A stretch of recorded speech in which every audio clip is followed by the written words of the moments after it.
Hey folks, I recently made a pretty extensive lesson called Mandolin for Fiddlers. And in this little video, I just want to quickly show you some basic picking exercises, pick, pick, pick, that you can learn and practice to transition.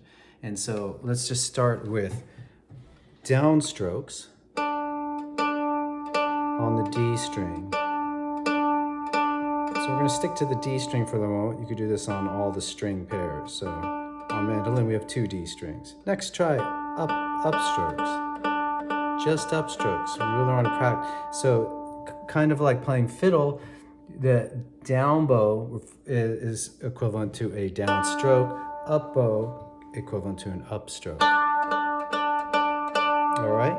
So once you got downstrokes, upstrokes, try to do alternation between the two. Down, down, up, down, up, down, up, down, up. It's very basic kind of exercise, but if you really do it repetitively enough, it'll start to bring some almost physical joy when you notice that you're getting better at it and that your body is relaxing and your breath is relaxing. Okay, so now let's get back to it. So we've done downstrokes, upstrokes, we've done alternation.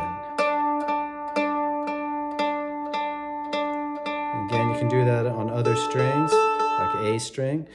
And then that leads me to the next exercise, which is starting to do string crossings. So we start with just downstrokes, D, A, D, A, D, A.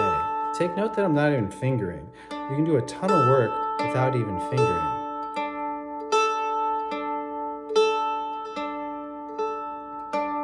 I just love the sound of these open strings. All right, next to upstrokes. Again, on fiddle, the equivalent would be up bows. And then if you're brand new to playing the mandolin, you've never played anything before, this applies to you too. All right, then you can alternate down, up, down on D, up on A. And this would be a pretty logical way to play if you were playing something there. All right? And then you can extend these exercises and do them on all 4 strings. You could go down, up on every string. Or you could kind of do single strings, down on D, up, down on G, up on D, down on A, up on E, down on E, up on A.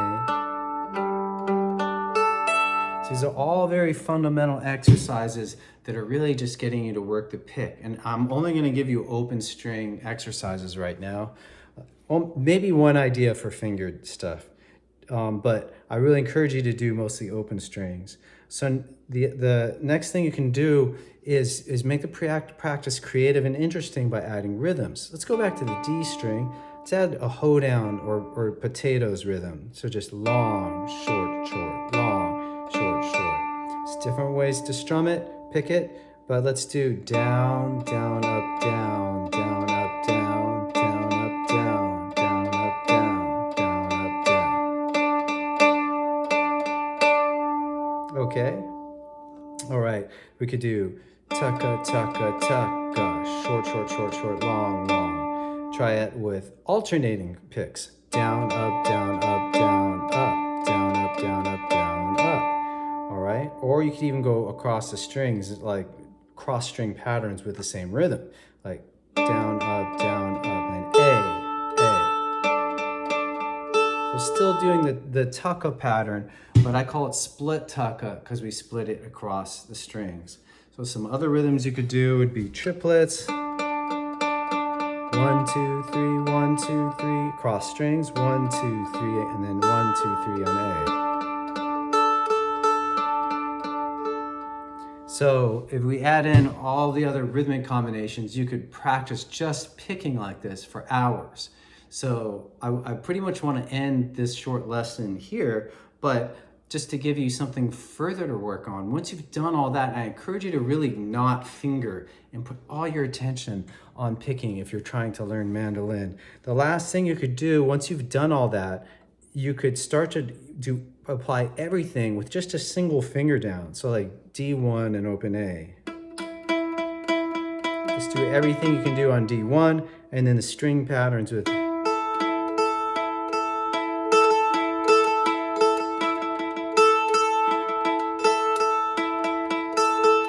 And then you could alternate between, just extend the exercise by doing it on open and then D1. And in that way, we take these simple little Lego building blocks and we build out really extensive exercises. Keeps it really interesting. And then at the same time, before you know it, you've put in a lot of good practice. Your hands have really learned a lot and become smarter. I like to think of the hand as having its own intelligence. All the body parts do, but this is a way to particularly tap into the hand and fingers.